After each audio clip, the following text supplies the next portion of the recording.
Em nome do Pai, do Filho e do Espírito Santo. Amém. Leitura do livro do profeta Isaías.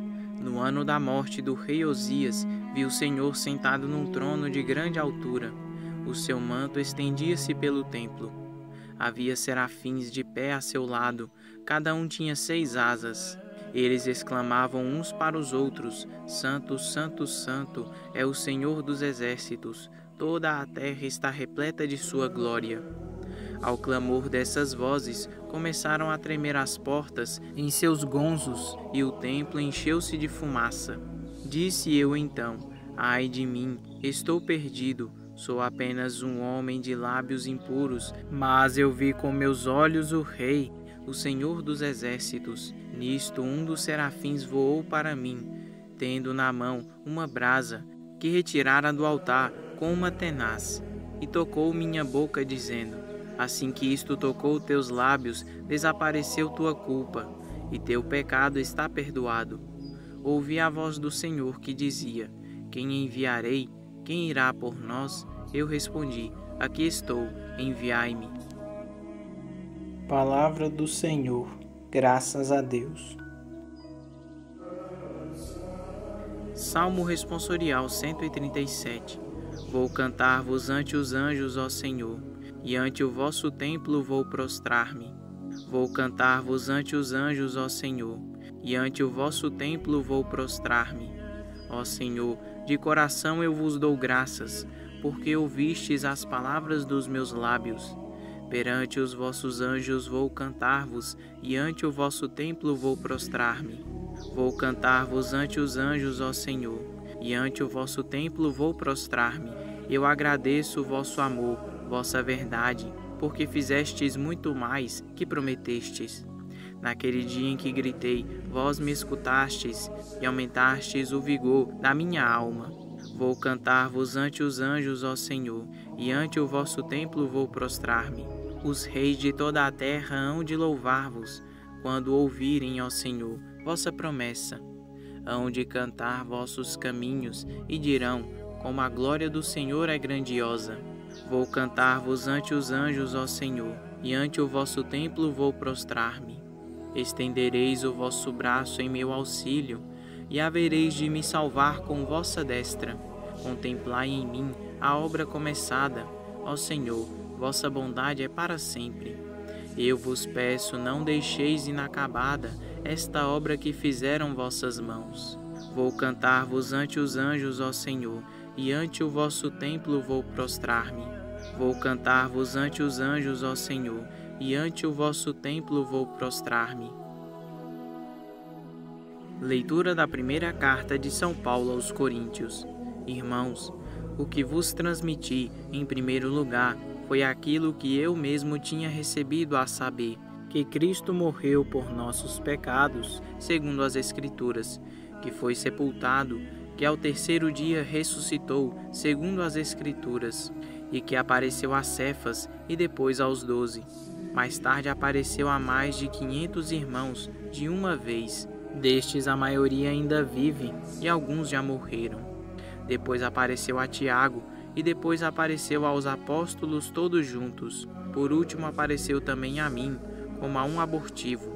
É isso, em resumo, o que eu e eles temos pregado, e é isso o que crestes. Palavra do Senhor. Graças a Deus. Proclamação do Evangelho de Jesus Cristo segundo Lucas. Glória a vós, Senhor. Naquele tempo, Jesus estava na margem do lago de Genezaré, e a multidão apertava-se ao seu redor para ouvir a palavra de Deus. Jesus viu 2 barcas paradas na margem do lago. Os pescadores haviam desembarcado e lavavam as redes. Subindo numa das barcas, que era de Simão, pediu que se afastasse um pouco da margem. Depois sentou-se e da barca ensinava as multidões. Quando acabou de falar, disse a Simão: Avança para as águas mais profundas e lançai vossas redes para a pesca. Simão respondeu: Mestre, nós trabalhamos a noite inteira e nada pescamos, mas em atenção à tua palavra vou lançar as redes. Assim fizeram, e apanharam tamanha quantidade de peixes que as redes se rompiam. Então fizeram sinal aos companheiros da outra barca para que viessem ajudá-los.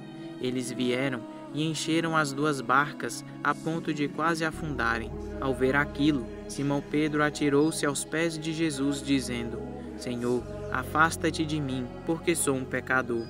É que o espanto se apoderara de Simão e de todos os seus companheiros por causa da pesca que acabavam de fazer. Tiago e João, filhos de Zebedeu, que eram sócios de Simão, também ficaram espantados. Jesus, porém, disse a Simão: Não tenhas medo, de hoje em diante tu serás pescador de homens. Então levaram as barcas para a margem, deixaram tudo e seguiram a Jesus. Palavra da salvação. Glória a vós, Senhor. A palavra de Deus neste domingo coloca diante de nós a vocação de Isaías, a vocação de Pedro e o credo primitivo sobre a ressurreição. Nas duas narrativas de vocação estão a consciência da situação humana diante da grandeza do mistério de Deus. É a experiência que o homem bíblico tem diante do mistério de Deus, mistério transcendente e glorioso. Tremendum et fascinans. Tremendo porque é santidade, absoluta superioridade e inacessibilidade. Fascinante porque o mistério atrai e a criatura humana sente a necessidade de aproximar-se. Deus, que se revela no Antigo Testamento e em Jesus de Nazaré, vai além, pois é Ele quem desce e vem ao encontro da criatura humana. É Ele mesmo que em Jesus de Nazaré torna-se um de nós, que se aproxima dos mais perdidos da sociedade para salvar-nos.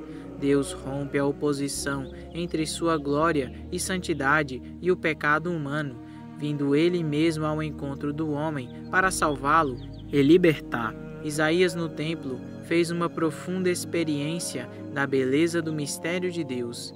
A beleza de Deus fascina o ser humano. Ela, num primeiro momento, causa medo, mas, ao mesmo tempo, fascina o coração, pois o ser humano foi criado para a beleza.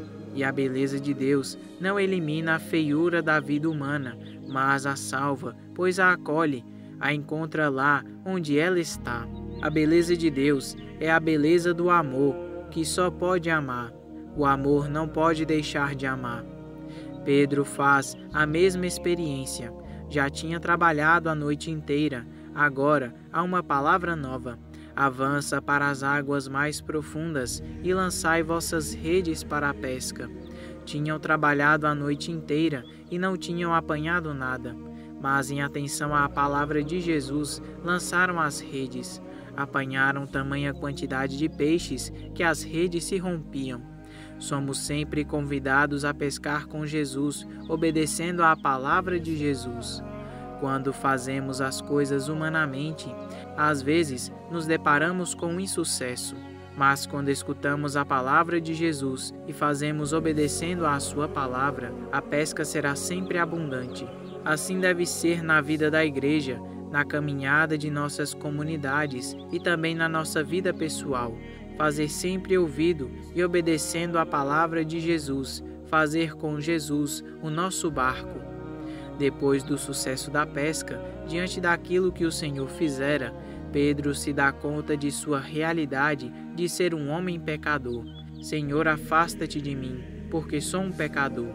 Isaías tem a mesma experiência no templo. Sou apenas um homem de lábios impuros, mas Jesus quer transformar aquele pescador de peixes em pescador de homens. Não tenhas medo. De agora em diante serás pescador de homens. Pedro, entretanto, deve vencer o medo. O medo é aquilo que nos aprisiona e nos impede de perceber que aquele que nos chama vence a nossa incapacidade, a nossa limitação, o nosso pecado. Quando ficamos olhando demasiadamente para nós mesmos, para a argila da qual somos feitos, deixamos de realizar grandes coisas, pois a confiança é colocada nas nossas pobres forças, que são incapazes, não no poder da graça de Deus, que mesmo com instrumentos inadequados, realiza grandes obras. que a força da ressurreição que os discípulos experimentam, 1 Coríntios capítulo 15, versículos 3 ao 8, ajude-nos a perceber que Deus quer vencer também as nossas mortes e os nossos pecados, transformando-os em vida, em ressurreição.